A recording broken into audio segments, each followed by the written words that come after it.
What an off season the Eagles have. They are still busy at work getting better. And at this point, why stop now? There are still moves to be made.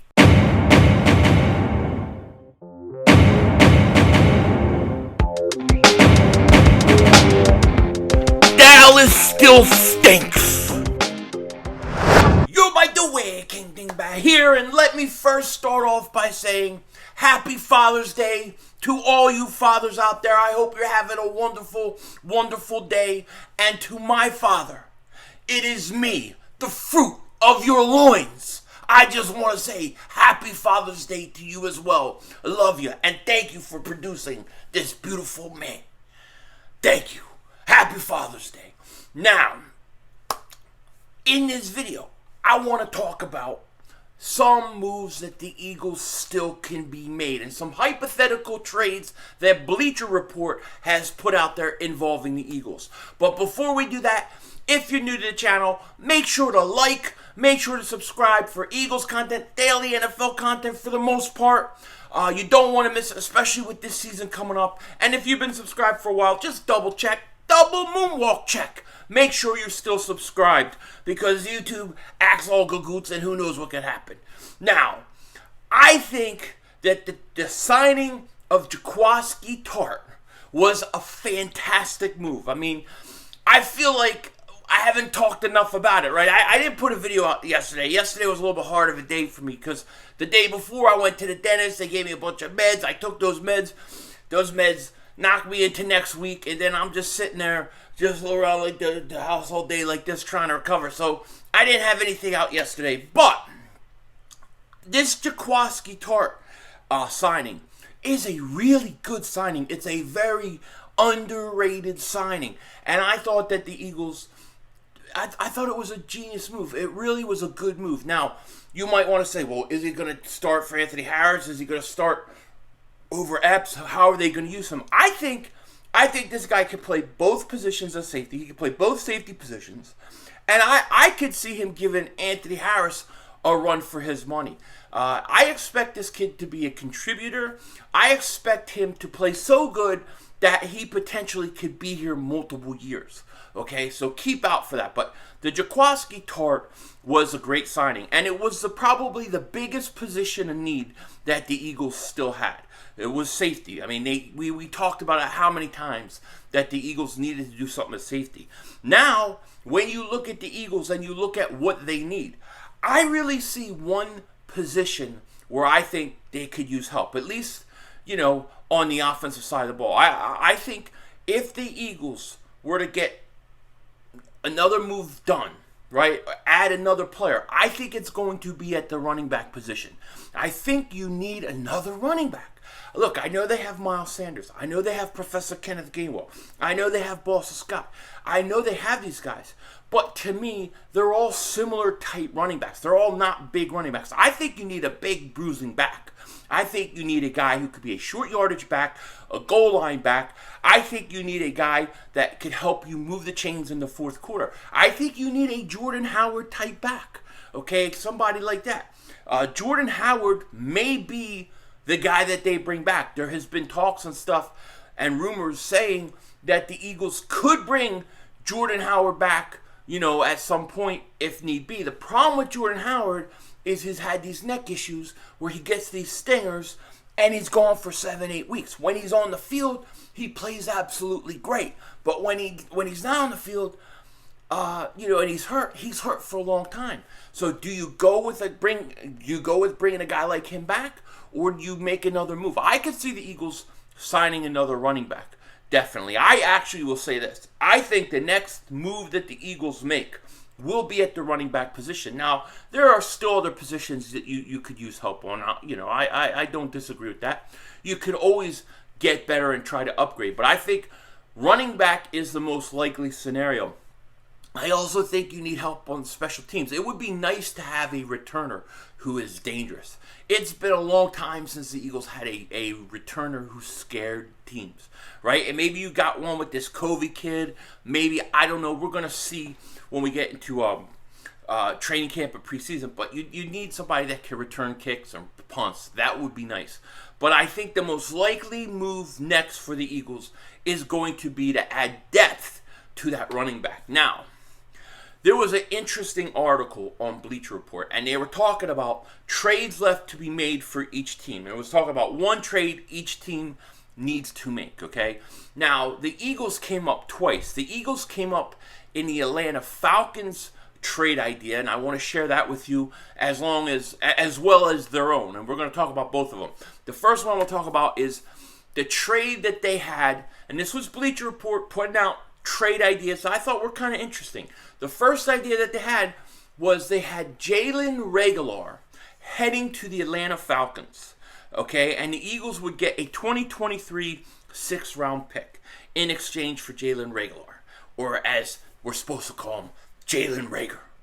I thought this was very interesting, and it would be for a sixth-round pick. This is a move that I would make.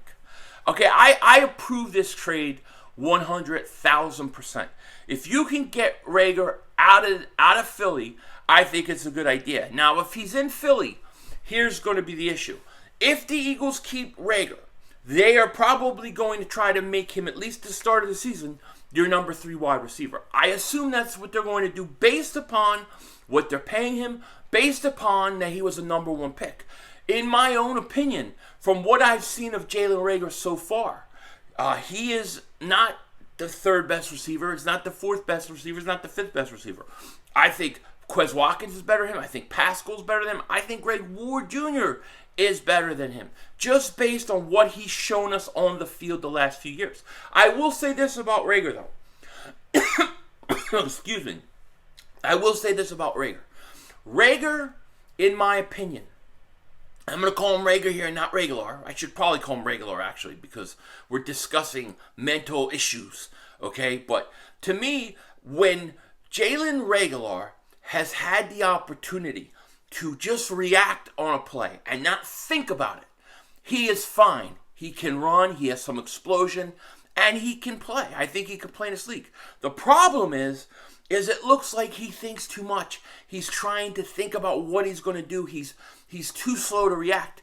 He's thinking too much. I think he's in his own head. And that's one of the reasons I call him Aguilar, because Nelson Aguilar was the same way. He was too much in his own head.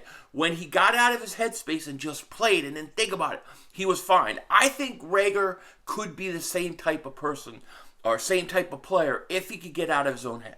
But he's got to react. And I say this based on some plays that I've seen with Jalen Reagor, where Jalen Reagor didn't have time to think about things. One of them was a punt against the Packers, right? He returned a touchdown. I think he fumbled that at the beginning, right? And then he had to just go.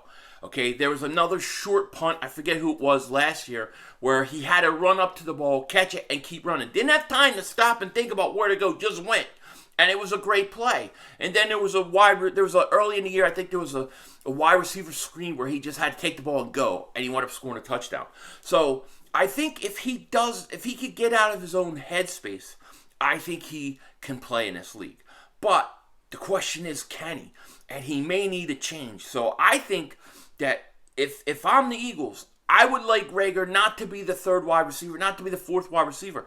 So I can't justify keeping him, because if it's me, he's my 5th receiver. So I can't justify paying him that much money, a 1st-round pick, and making him my 5th receiver. So a trade like this, a hypothetical trade, where he goes to the Atlanta Falcons for a 2023 6th-round pick, I would say do it in a second. Do it in a second. Okay? So I definitely think this is a trade that the Eagles should jump on hypothetically.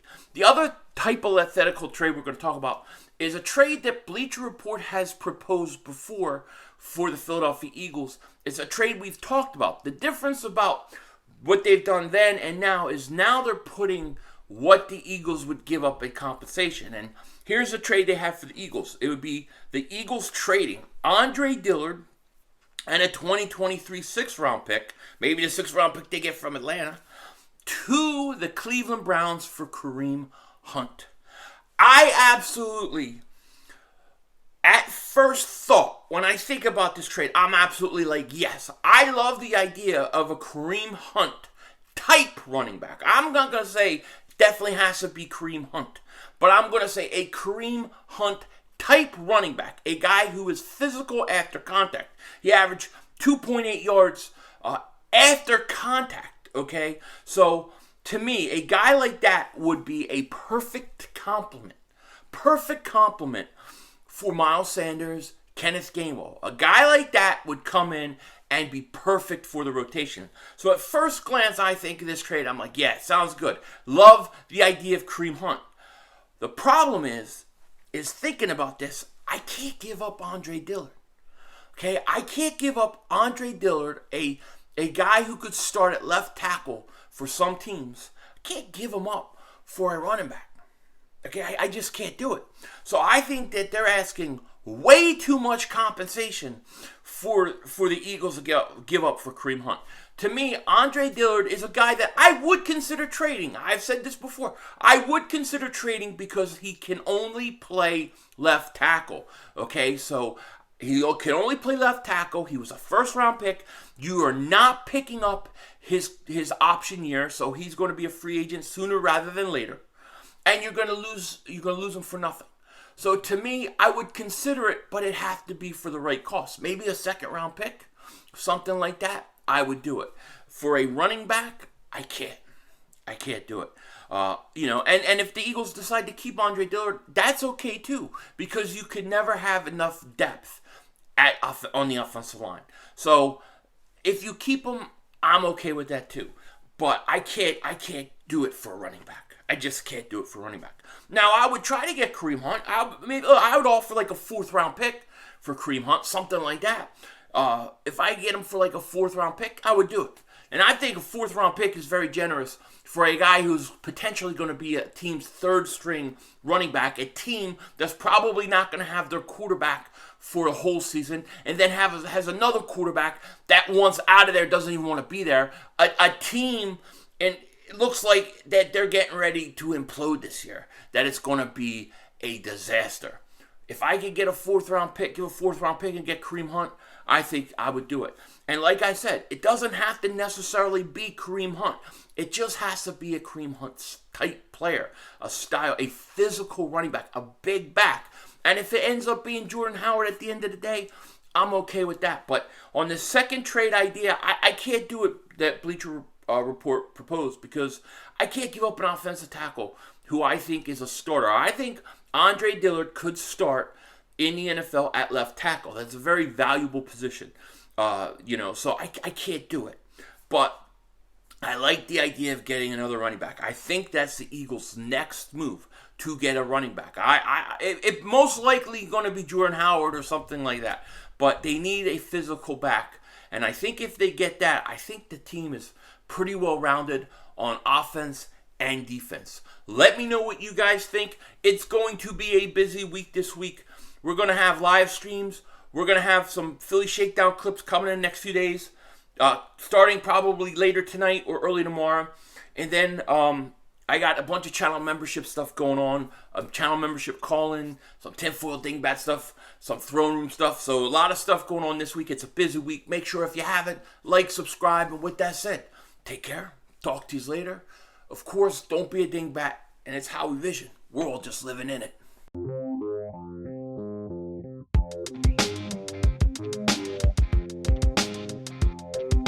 Once again, let me say happy Father's Day to all you fathers out there. I hope, like I said, you're having a wonderful, great day.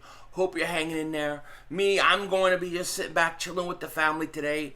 I don't know what we're going to do. Just hang out, I guess. I wish there was more episodes of, like, Stranger Things 4 or something to watch. But I'm kind of all out of things to watch. I've kind of just gone through everything, man. I've just been just destroying everything. I need Better Call Saul to start back up. I need the rest of Stranger Things to start back up. I need these things to happen because I'm going crazy.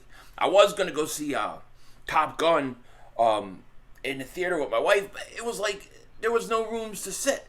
There was no rooms whatsoever. I'm not going to a theater where I got people right next to me. Like, I need my space, my kitchen space. I got to be able to breathe. I can't be surrounded by people all up in my kitchen, you know what I mean? So we're going to have to go do that on another day when the theater's empty. Denzel Washington, out.